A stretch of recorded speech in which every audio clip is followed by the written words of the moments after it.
bal ka waran haddii nin cabtooy ah oo weligiisa daraagis isticmaali jiray weliba asagoo cabsan masjid aad joogto u yimaado ma u diidi lahayd oo ma waxaad dhihi lahayd nin yahow cabtooyga ah ama cabsan ee khamriga iyo xashiishka ka soo dhargay orod oo aad goobaha aad ku isticmaali jirtay daraagiska mise waad u ogolaan lahayd masjidka inuu soo galo kadibna uu ku cibaadaysto nin cabsan ayaa soo galay masjid kadibna waxaa dhacday arrin aysan filaynin dadka masjidka joogay inta aanan qisadan cajiibka ah gudaha u galin waxaan kaa codsanaynaa inaad like garayso muuqaalkani siina sheer garayso si uu u gaaro saaxiibo badan oo sidaada oo kale u wanaagsan waana ku mahadsantaa daawashada muuqaalkani masjid ku yaala tuulooyinka yaryar ayaa dadkii oo salaada sugaya waxaa hal mar masjidka albaabkiisa soo istaagay nin cabsan oo ay daruuf xoogan weliba ka muuqato kaas oo kasoo dhargay maandooriyaal kala duwan ninkani ayaa isku dayay inuu masjidka gudaha u soo galo laakiin qaar ka mid a jamaacada masjidka ayaa u diiday inuu soo galo laakiin asaga wuxuu ku adkaysanayay arrintaas oo ah inuu masjidka gudaha u soo galo wiilkan dhalinyarada ayaa masjidka ka soo raadiyay cunto iyo waxyaabo kale oo uu cuno maadaama uu aad u gaajoonayay asagoo masjidka agmarayay ayaa ilaahay waxa uu ku soo riday inuu masjidka ku leexdo allana uu u toobad keeno wax uu cunona uu ka helo laakiin dadkii masjidka ku sugnaa ayaa ka biyo diiday arrinkaas maadaama ninkani uu cabsan yahay waxyaabaha maanka dooriyana ay ka soo shiirayso ama ay ka soo urayso weliba si daran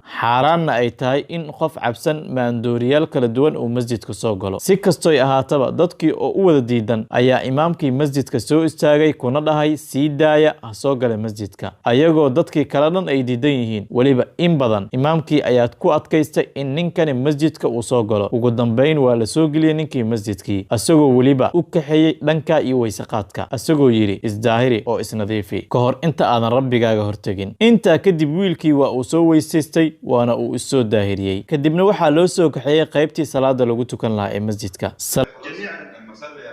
إن شاء الله بإذن الله مجرد ما توضأت الله سبحانه وتعالى أسقط عنه salaadii ayaa la galay dadkii ayaa ka wada cararay ninkii maadaama ninkani urka khamriga iyo xashiishka iyo waxyaabaha kale uu isticmaalayay maandooriyaasha kala duwan ay ka soo shiirayaan laakiin imaamkii ayaa soo dhaweystay oo agtiisa soo istaajiyey laakiin arrinta la yaab kale ee la arkay ayaa ahayd in wiilka la arkay markii uu sujuuday inuu soo kici waayey oo sidaa ay nafta uga baxday weliba asagoo sujuudsan allah nasiib badana dadkii masjidka joogay ayaa aad ula yaabay markii salaada ay ka wada baxeen arrintii oo noqotay lama filaan iyo sida uu rabbi ninkan u haleeshiyey arrintani imaamkii ayaa yidhi hadal cajiib ah oo ahaa waxaan muddo badan raadinayey ayuu wiilkan si fudud ku helay allah waa maxay waxa u dhexeeya isaga iyo rabbigiisa oo uu ugu dhintay heerkani iyo khaatumada wanaagsan isagoo dhintay xilli uu ugu dhowaa rabbigiisa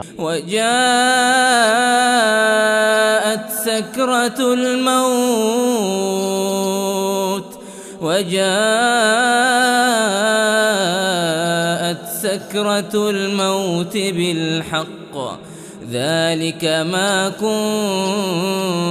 كنت منه تحيد